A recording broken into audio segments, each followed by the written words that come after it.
The emergency signal cut through space like a scream in the dark. Commander Valthor's voice shook as he spoke into his transmitter, knowing these might be his last words. Behind him, the windows of the Zephyrian Colony Command Center showed, a sky filled with massive black ships. The Void Reapers had arrived. "This is Kepler 442 mining colony to any ship in range," Valthor transmitted. "We have 6 million civilians, mostly families. The Reapers are beginning harvest operations. We need immediate evacuation support." His hands trembled as he watched the alien ships lower their collection beams. Entire city blocks were being pulled into the sky. Children were crying in the corridors behind him. The colony's small defense fleet had lasted exactly 14 minutes against the Reapers. "Please," he whispered into the transmitter. "Anyone? We have 3 days at most." The message traveled through subspace, bouncing off relay stations across the galaxy. Most species heard it and felt sorry, but the math was simple. Kepler 442 was too far away. The Galactic Council would need weeks to organize a response. By then, the Zephyrians would be gone. On Earth, Admiral Jin was drinking his morning coffee when the transmission reached Seoul Defense Command. The duty officer, Lieutenant Kim, burst into his office at 4 in the morning. "Sir, we've got an emergency signal from the Outer Rim. Void Reapers are attacking a colony." Jin set down his coffee and listened to the recording. He'd heard about the Reapers from intelligence reports. They were like space locusts, consuming entire worlds and leaving nothing behind. Most alien species ran when they appeared. While the message played, Jin was already pulling up fleet positions on his computer. Other species would spend days in meetings, arguing about costs and risks. Humans didn't work that way. "How many ships do we have ready?" Jin asked. 12 major vessels, sir. But Kepler 442 is 6 days away, minimum. Then we better hurry." Jin stood up and grabbed his uniform jacket. "Send immediate recall orders to all crews. I want every ship loaded and ready to jump in for hours." Kim stared at him. "Sir, the other species are saying it's impossible to reach them in time." Jin was already walking toward the door. "Lieutenant, we've done impossible things before. Get Captain Han on the line. Tell him to prep the medical ships for mass casualties." As alarms began sounding across Earth's orbital stations, Jin thought about the fear in that alien commander's voice. Somewhere in space, families were hiding in basements while monsters harvested their world. That wasn't acceptable. Not while humans could do something about it. Captain Wu stared at the star charts on his bridge screen, running the numbers for the 3rd time. The battleship Indomitable was humanity's newest warship, but even she had limits. He turned to face Admiral Jin through the video link. "Sir, I've checked our fastest routes. Kepler 442 is 6 days minimum transit, even if we push the engines beyond safety limits. That's assuming we don't hit any gravitational anomalies or need course corrections." Jin's expression didn't change. "Then we do it in 4 days, Captain. Start loading emergency supplies now. Medical teams, engineers, marines, construction equipment, everything we can fit." Wu felt his stomach drop. "Admiral, if we push the engines that hard, we might not make it at all. The hull stress alone could tear us apart in hyperspace. Captain, there are 6 million people about to die. We're not going to let them down because our computers say something is impossible." Jin leaned forward on the screen. "How many impossible things did we do just to get off Earth?" Around the bridge, Wu's crew was already moving. They'd heard enough. Chief Engineer Park was already calculating power redistributions. Navigation Officer Lee was plotting the most direct course through dangerous space. These weren't orders, they questioned. Meanwhile, Lieutenant Na sat in the communications center, monitoring channels across the galaxy. Her screens showed dozens of alien species discussing the human response. The translations were fascinating and disturbing. "The humans are mobilizing their entire fleet," reported a Corvani observer. for a species they've never met. This behavior makes no sense, a Zelthari military analyst added. They're moving too fast. No proper fleet mobilization takes 4 hours. They're being reckless. Perhaps they don't understand the threat level, suggested a Kalmorian diplomat. The Void Reapers have consumed 47 worlds. Maybe these humans don't know what they're facing. Nah, almost laughed at that one. Humans knew exactly what they were facing. That's why they were moving so fast, across Earth's orbital stations. The mobilization was unlike anything the galaxy had seen. Medical ship Mercy was loading surgical equipment designed for battlefield conditions. Engineering vessel builder packed everything needed to construct refugee camps. Marine transport Thunder filled with soldiers who'd trained for zero-gravity combat. Other species took weeks to organize rescue missions. Humans were doing it in hours, not because they were reckless, but because they understood something the galaxy had forgotten. When people were dying, every minute mattered. The impossible was just another challenge to overcome. Captain Wu watched his crew work with quiet pride. All right, people, let's go save some lives. Captain Su stood in the medical bay of the Mercy, watching her crew transform the space into something that could handle thousands of refugees. They'd been working for 18 straight hours, and nobody was complaining.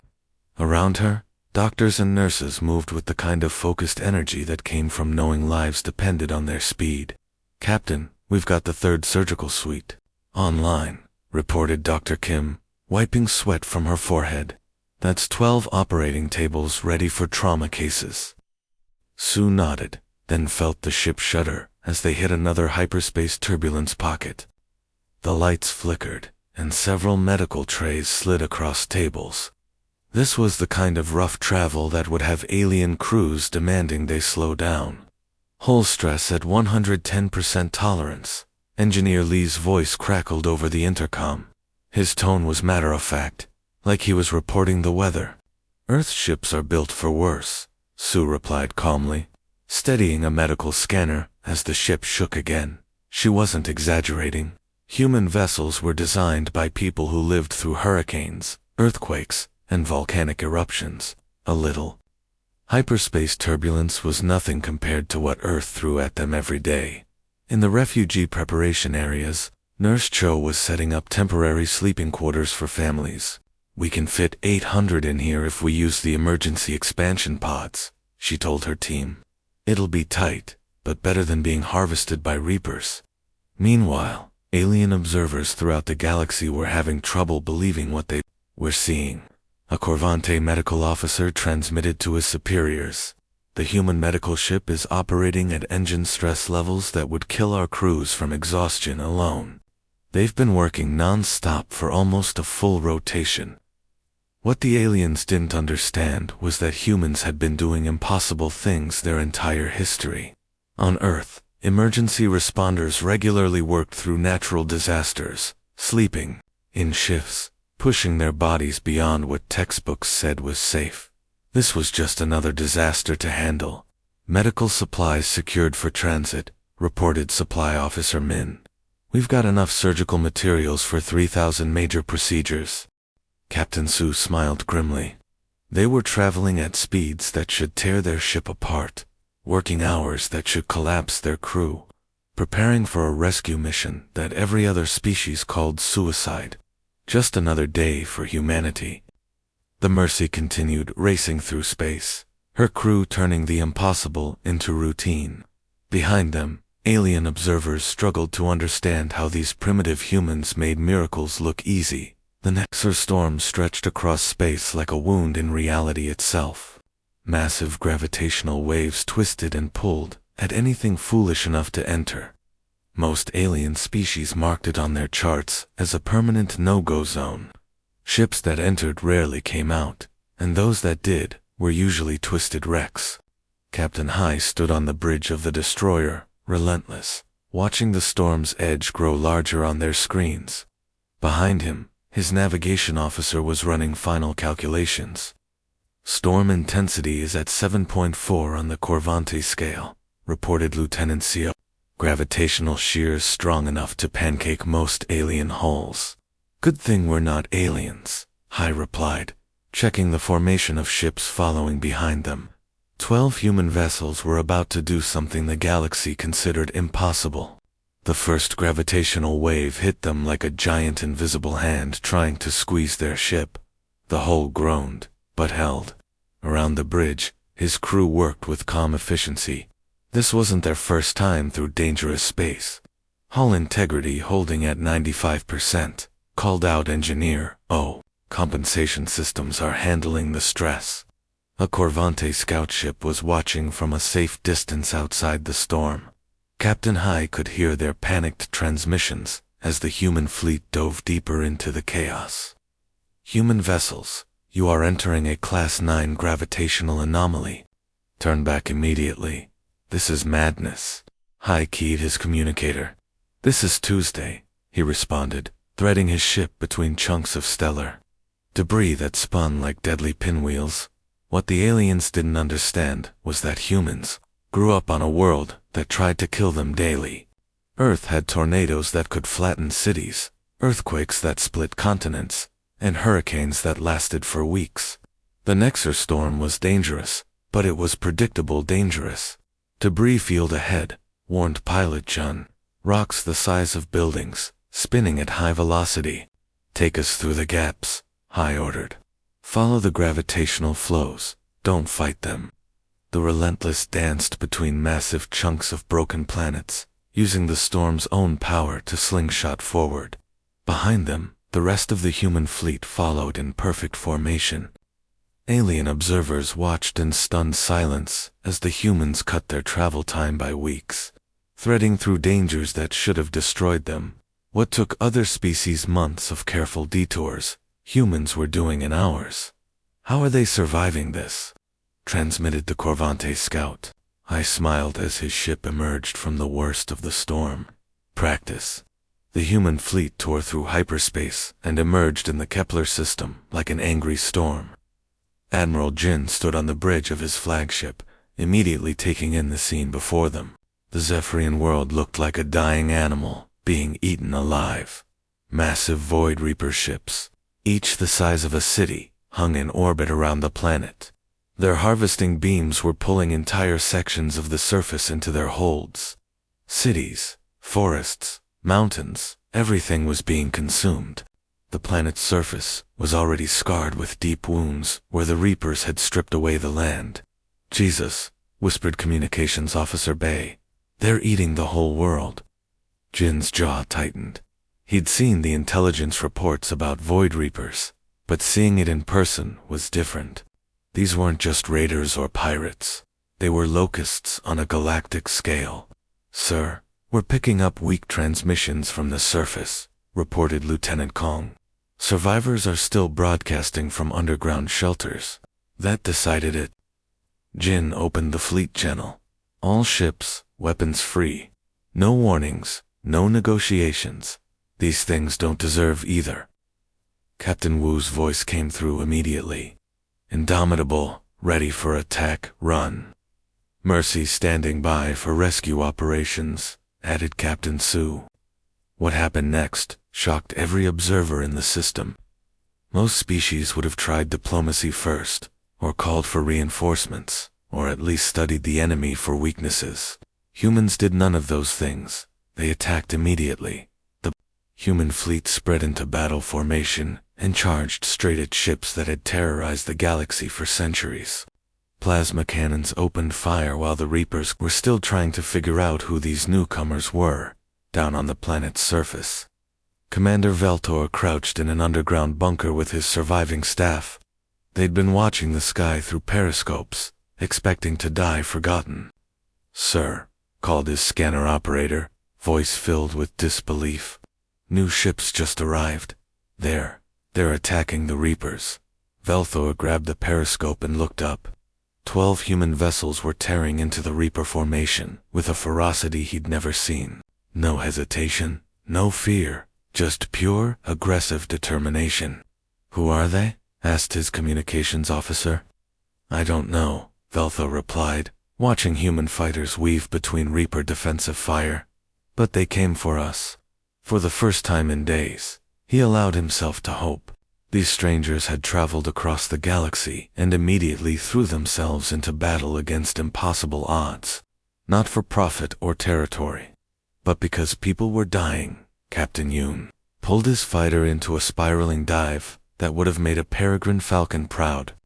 Around him, his squadron of 12 human pilots moved like a pack of hunting raptors, using every dirty trick that millions of years of evolution had taught Earth's predators. Lightning Squadron, follow my lead, Yoon commanded, dropping his fighter straight down toward the massive Reaper harvester. Remember your training.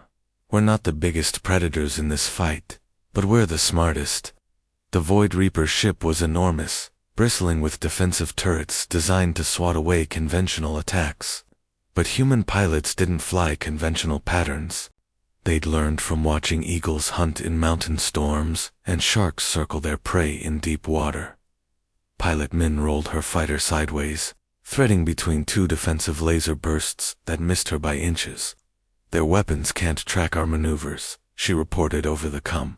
It's like they've never fought anything that moves like this. She was right. The Reapers had spent centuries consuming peaceful worlds. Their targets usually flew in straight lines, following predictable military formations. They'd never faced pilots who'd grown up watching nature documentaries and learned that the best hunters never attacked the same way twice. Lieutenant J came in from below, using the planet's gravity to slingshot his fighter up toward the Reaper's blind spot. Copying attack pattern Wolf 7, he called out, naming their tactic after Earth's pack hunters. The human fighters swarmed over the Reaper ship like angry wasps, never staying in one place long enough for the massive guns to lock on. They struck at weak points, withdrew before retaliation, then attacked from completely different angles. Inside the Reaper command center, the alien crew was panicking. For the first time in their species' history, they were the ones being hunted. These strange human ships moved with an unpredictability that their targeting computers couldn't handle. How are they doing this? Transmitted a Reaper captain to his fleet. They're too small to hurt us, but they're everywhere at once. Captain Yoon smiled grimly as he lined up another attack run. The Reapers were used to easy prey, civilizations that fought with honor and followed rules. Humans didn't follow rules in a fight. They followed instincts honed by surviving on a world where everything wanted to eat them. All fighters target their harvesting equipment, Yoon ordered. Let's teach these things what real predators look like. Colonel Park's combat boots magnetized to the hull of the Reaper ship as his team prepared to breach. Around him, Marine specialists checked their weapons one final time. These weren't ordinary soldiers. They were humans who'd trained to fight in every environment Earth could throw at them. Remember, these things have been apex predators for centuries, Park told his team through their helmet comms. They've never met anything more dangerous than themselves. Let's educate them. The breach charges exploded, tearing a hole in the Reaper ship's hull. Park led the charge into the alien vessel, moving through zero gravity like he'd been born in space. Behind him, his Marines flowed through the corridors with deadly efficiency. The first Reaper they encountered was 8 feet tall, covered in chitinous armor, with claws that could slice through steel. It had probably killed thousands of beings, across dozens of worlds. It took one look at the approaching humans, and froze in confusion. Sergeant Ko launched himself off the wall, using the zero gravity to build momentum. His tactical knife found the gap in the Reaper's armor before the alien could react. On Earth, humans had learned to fight tigers, bears, and sharks. One more predator was just another Tuesday. Corridor secured, Ko reported, already moving toward the next junction. The Reapers had expected the usual response to their boarding: screaming, panic, desperate defensive fighting. Instead, they found themselves facing creatures that attacked with calculated brutality. Human Marines moved through their ship like wolves through a henhouse. Private Young caught a Reaper trying to flank her squad. She used a zero-gravity combat technique learned from studying octopi, grabbing onto the alien with her legs while her hands worked with deadly precision. The Reaper had never encountered prey that fought back like this. "They're not running," transmitted a panicked Reaper officer to his fleet command. "These creatures should be terrified of us, but they're hunting us through our own ship." Colonel Park smiled grimly as he heard the alien transmissions through his suit's translator. The Reapers were discovering what every predator on Earth had learned. Humans didn't just fight back, they fought to win. "Engineering section secured," reported Lieutenant Rue. "These things really have never fought anyone who knew how to fight." For the first time in millennia, the Void Reapers were experiencing what their victims had felt. The terror of being hunted by something more dangerous than themselves. With the last Reaper ship limping away into deep space, Commander Sol turned her attention to the real work. The battle was over, but 6 million Zephorians were still trapped on a dying world. Their cities were in ruins, their infrastructure destroyed, and many were injured or separated from their families. Sol stood in the temporary command center that her engineers had set up in just 2 hours. Around her, human relief teams worked with the kind of organized chaos that came from dealing with natural disasters back on Earth. Medical teams prioritized the critically injured, Sol broadcast to her ships. Engineering crews, get the power grids back online. Supply teams, I want refugee camps operational by tomorrow morning. Dr. Kim was already setting up field hospitals using inflatable modules that expanded like emergency life rafts. "We've got triage centers running at 12 locations," she reported. "The Zephyrian medical staff are amazed at how quickly we can treat mass casualties." What the aliens didn't realize was that humans had been perfecting disaster response for centuries. Hurricanes, earthquakes, tsunamis, volcanic eruptions. Earth had taught its children how to save lives when everything was falling apart. Engineer Cheng was coordinating the reconstruction efforts with typical human efficiency. Water purification systems are online. Temporary housing for 50,000 families will be ready by sunset. We're using the emergency shelter designs from the Pacific Typhoon response. Refugee coordinator Felthrin, a tall Zephyrian with crystalline skin, watched the human teams work with growing amazement. These aliens had arrived just hours ago, yet they were organizing relief efforts better than the Galactic Council's best. Disaster response teams. How do they move so efficiently? Felthrin asked his assistant, watching human medics treat injured children while construction crews built shelters around them. Captain Sue's medical ship Mercy had transformed into a floating hospital. Her crew was treating injuries, reuniting families, and providing psychological support to trauma victims. They worked with the gentle efficiency of people who'd handled every kind of human suffering. "It's like they've done this 1,000 times before," observed a Zephyrian nurse, helping with the medical efforts. Lieutenant Han, coordinating supply distribution, overheard the comment. "We have," he replied simply. "Every time nature tries to kill us, we get better at saving each other." The Zephyrians watched in quiet wonder as their rescuers turned a planetary disaster into a manageable crisis, one family at a time. The news traveled through galactic communication networks like wildfire. Within hours, every major species knew what had happened at Kepler 2442. The impossible rescue was being discussed in alien parliaments, military academies, and social networks across 1,000 worlds. On the Corvante homeworld, Fleet Admiral Zelter stared at the battle recordings in disbelief. "They went through the Nexus storm in 4 days. 4 days. Our best ships need a month to navigate around it safely." The Zelthari High Command was having similar discussions. "Look at these tactical reports," said General Catherine, projecting holographic displays. "They attacked immediately. No negotiations, no warnings, no fear.